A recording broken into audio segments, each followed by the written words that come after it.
کیونکہ لالا رحیم جو ہے وہ بہت بہترین کام کر رہے ہیں، پیپلز پارٹی سے ان کا تعلق ہے، انہوں نے بہت اچھا کام کیا ہے. اگر یہ بھی ان کے انڈر میں آتا ہے تو وہی اس کو صحیح کریں. ٹھیک ہے، کیونکہ میں نے دیکھا ایمبولینس میں مریض لیٹا ہوا ہے اور اتنا برا حشر تھا. اچھا آپ کہیں گے کہ ایمبولینس وہاں سے اوپر سے بھی جا سکتی تھی. اب وہ ایک شخص جس کا گھر اس سائڈ پر ہے، ٹھیک ہے، اور اس کو یہیں سے نکلنا جو ہے وہ منظور ہے، مجبوری ہے، کیا کریں؟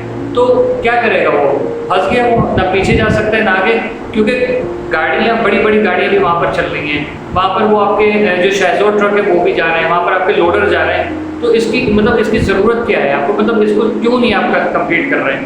اس کے اوپر بھی تھوڑے نظر ثانی کریں. اور لٹرلی کراچی کے معاملات میں ابھی میرے پاس ایک کل بھی ایک اسٹوری آئی کہ حکومت سندھ نے جو ہے وہ یا شاید مرتضیٰ وہاب صاحب نے 400 روپے کی جگہ 700 روپے جو ہے وہ مزید ایڈ کر دیے ہیں. مطلب عوام کو کس قدر نچوڑا جا رہا ہے کہ ان چیزوں کا ایڈ کرنا.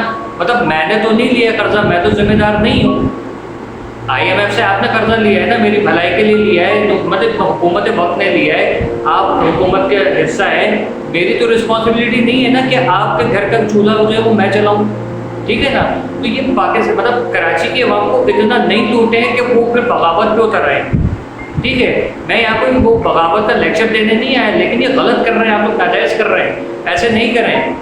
ٹھیک ہے، کتنی بددعائیں، کتنے آپ خود سوچیں یار. سوری ٹو سے لوگ جھولیاں پھیلا پھیلا کے ماں بہن کی گالیاں بھی دے رہے ہیں، بددعائیں بھی دے رہے ہیں. نہیں کریں ایسی حرکتیں. حکومت سندھ کو اس کے اوپر جو ہے نا وہ اپنی یہ جو کام ہے نا اس کو فوری طور پر ختم کریں. یہ ختم کرنا پڑے گا ان کو. کیوں؟ کیونکہ عوام کو بجلی کی مد میں اس قدر لوٹا جا رہا ہے کہ مطلب اگر ہمارا حکومت جو ہے نا کسی ملک کا دورہ کرے، نہ کہیں سے کوئی انویسٹمنٹ آئے، کچھ بھی نہیں کرے، تو کراچی سے ہی بجلی کی بل کی مد میں یہ ساری جو حکومتی پارٹی ہے جتنی بھی بیٹھی ہیں، ارکان بیٹھے ہوئے، ان کے گھروں کے چولہے جلیں گے. ہم لوگ کیا اس لیے پیدا ہوئے ہیں کراچی والے؟ یہاں پر صرف کراچی سے مراد میرے مہاجروں کی بات نہیں ہے، سب یہاں کا پٹھان بھی، یہاں کا سندھی، بلوچی، سرائکی، پنجابی، سب لوگ جو ہیں وہ تنگ آئے ہیں بھائی. کشمیری بھی، بنگالی بھی، ٹھیک ہے، اردو بولنے والے، میمن لوگ، سب لوگ جتنے بھی گجراتی وغیرہ جو کچھ بھی یہاں پر ہیں، یہاں کما رہے ہیں، یہاں رزق حلال کمانے کے لیے ہیں. ہم لوگ اس لیے تھوڑی ہے یار کہ ہم پاکستان میں آ کے ایسا لگ رہا ہے کہ جیسے ہم نے غلطی کر دی یہاں پر پیدا ہو گیا. اس طریقے سے ہم لوگوں کو لوٹے جا رہے ہیں. بند کریں بھائی، عوام کو جینے دیں، بددعا نہیں سمیٹیں، اس سے پہلے ہائے لگ جائے. یہ بہت زیادہ ناجائز کر رہے ہیں آپ. اور صحیح کہا ہے کہ 21 مطلب آپ 17 سال ہو گئے آپ کی حکومت کو، آپ لوگوں نے کوئی کام کر کے نہیں دیا پیپلز پارٹی نے. ٹھیک ہے، اگر کچھ کیا بھی ہے تھوڑا بہت، تو وہ تھوڑا بہت جو ہے نا 17 سال کے آپ ایوریج لگائیں نا تو اٹ از 0.008% بھی نہیں بنتا. ٹھیک ہے، یہ کوئی کام نہیں ہے. پلیز نہیں کریں، عوام کو جینے دیں. اچھا بات ہے الطاف حسین صاحب کے اوپر. الطاف حسین صاحب نے کہا ہے کہ وہ اللہ کیسا دکھتا ہے، لوگ ایسے سوال کرتے ہیں ویسے سوال کرتے ہیں، اور وہ کسی نے اپنی مرضی سے کہہ دیا کہ دل میں رہتا ہے، کسی نے کہا مسجد میں، کسی نے کہا خانہ کعبہ میں، کسی نے کہا وہ نور ہے، وہ 7ویں آسمان پر ہے. تو آج تک کوئی نہیں بتا سکا ہے، اور اللہ نے عوام نے، مولویوں نے اللہ کو وہ بنا دیا جو وہ ہے ہی نہیں. یہ باتیں جو کی ہیں نا، مجھے اس پہ بڑا مجھے عجیب سا لگا. میں نے کہا یار کتنا مطلب میں الطاف حسین صاحب کو ایک خالی سیاست دان نہیں بلکہ ایک مفکر کے طور پہ بھی سنتا ہوں. ٹھیک ہے نا، کبھی کبھی یہ نہیں کہ باقاعدہ، لیکن ایسے ایک عالم فاضل شخص کے منہ سے ایسے الفاظ نکلے کہ میں تصور نہیں کر پا رہا تھا کہ الطاف حسین صاحب کیا آپ نے سورہ نور نہیں پڑھی ہے کہ اللہ تعالیٰ نے جو اس میں ایسی اتنی سوالوں کے جواب دیے. میں نے اس کے اوپر ایک آج سے تقریباً میرے خیال میں 9-10 سال پہلے ویڈیو بھی بنائی تھی چھوٹی سی کہ اللہ کیسا دکھتا ہے. تو اس میں سورہ نور میں اللہ تبارک و تعالیٰ نے ارشاد فرمایا کہ لوگ پوچھیں کہ تم سے اللہ کیسا دکھتا ہے، تم کو بتا دو اللہ نور ہے آسمان اور زمین کا.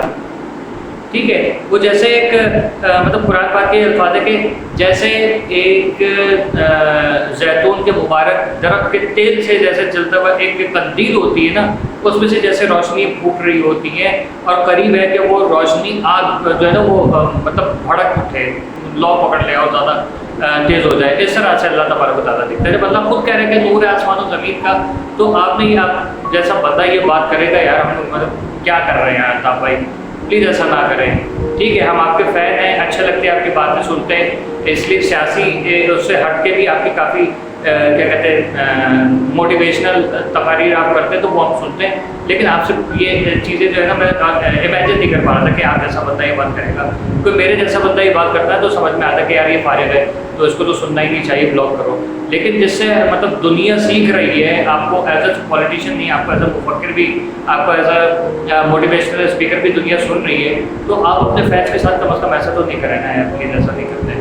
مجھے بڑا عجیب سا لگا. بہرحال خیر سوچ اپنی اپنی، پتہ نہیں کس لے میں کہا آپ نے، کیوں کہا پوری تقریر کیونکہ کٹ پٹ کے آئی ہوئی تھی، شاید اس میں کوئی نیٹ ورک میں ایشو تھا، لائیو ہوتی یا جس نے بھی ایڈٹ کیا غلط ایڈٹ کیے، آخر انہوں نے جواب دیا ہو سکتا ہے. لیکن یہ پوری تقریر میں سے میں نے تھوڑا سا ایک کلپ کاٹ کے صحیح لگایا ہے، یہ ان کے چینل پہ ابھی بھی پڑی ہوئی ہے، ریولیوشن ود الطاف حسین کر کے، یا ریولیوشن ود ایم کے کا جو ان کا چینل ہے وہاں پر یہ پڑی ہوئی ہے. لیکن مجھے بہت ہی دلی افسوس ہوا کہ الطاف حسین صاحب جیسا ایک عظیم بولنے والا ایک لیڈر کہہ لیں یا کیا کہتے ہیں موٹیویشنل اسپیکر یا ٹیچر کہہ لیں، وہ اس کے مطلب وہ ایسی بات کرے گا. ہو سکتا ہے بھائی والوں کو کافی برا لگے، لیکن یہ کہ عزت کے ساتھ بہت مؤدبانہ گزارش کر کے بڑے دل پہ پتھر رکھ کے جو ہے وہ مجھے یہ بات کرنی پڑ رہی ہے کہ ایسا مجھے بالکل پسند نہیں آیا، کیونکہ میں ایک مسلمان ہوں الحمدللہ، سید سادات خاندان سے ہوں، میں گھرانے سے ہوں، اور میں بہت بڑا کوئی عالم فاضل نہیں ہوں، ٹھیک ہے، گناہ گار انسان ہوں، لیکن اتنا کم از کم مجھے پتہ ہے کہ قرآن پاک میں سب کچھ لکھا ہے. ہاں انہوں نے یہ بھی کہا کہ مسجد اللہ کا گھر، لوگ کہہ دیتے ہیں نہیں، مسجد واقعی میں اللہ کا گھر نہیں ہے، مسجد عبادت کی جگہ ہے، کیونکہ اللہ کا گھر خانہ کعبہ ہے، لیکن وہاں عبادت کرتے ہیں لوگ، اس لیے اس وجہ سے اس کو اللہ کا گھر کہا جاتا ہے. دیٹ از ادر تھنگ، ٹھیک ہے، لیکن آن دا گراؤنڈ اللہ کا گھر مسجد نہیں ہے، ٹھیک ہے، کیونکہ مسجد اگر اللہ کا گھر ہوگی ہر بندہ ہر اپنی مسجد کی طرف منہ کر کے سجدہ کر رہا ہوتا، نماز پڑھ رہا ہوتا، ٹھیک ہے. یہ اس سینس میں نہیں، وہ ایک محاورتاً بھی کچھ باتیں کی جاتی ہیں، تو اس سینس میں اگر سمجھیں تو مسجد اللہ کا گھر ہی ہے، ٹھیک ہے. بھارت گستاخی معاف، امید کرتا ہوں کہ میری بات بری نہیں لگی ہوگی. اگر کوئی آپ کچھ کہنا چاہتے ہیں آپ لوگ اپنے الفاظ میں یہاں پر نیچے بتائیے گا، رہنمائی کیجیے گا میری. اللہ حافظ.